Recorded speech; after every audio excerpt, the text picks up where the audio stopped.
Defense Secretary Robert McNamara holds a dramatic press conference only a few hours after the first U.S. bombings of oil dumps outside the North Vietnamese cities of Hanoi and Haiphong. The attack was a 46-plane airstrike with both Air Force and Navy jet bombers participating. According to estimates, the raid cost North Vietnam about 40% of its gas and oil reserves. Secretary McNamara stressed the fact that only military targets were hit by the bombers. 750-pound bombs like these are loaded on Air Force 105s.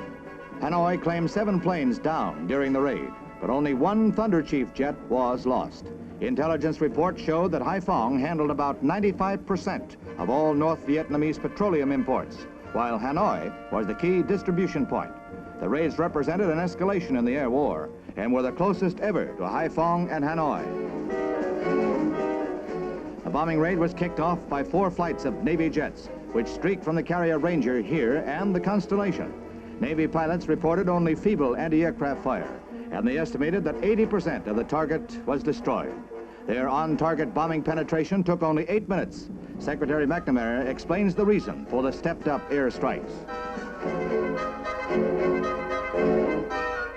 The strikes against these petroleum facilities were initiated to counter a mounting reliance by North Vietnam on the use of trucks and powered junks to facilitate the infiltration of men and equipment from North Vietnam to South Vietnam.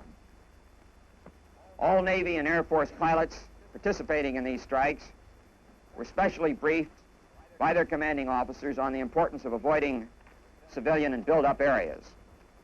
They were thoroughly familiarized with the targets and with the surrounding terrain. The strikes were carried out in good visibility, permitting clear visual identification of the targets and of the surrounding terrain. The decision to strike these targets was made to restrict and to make more costly the enemy's infiltration efforts.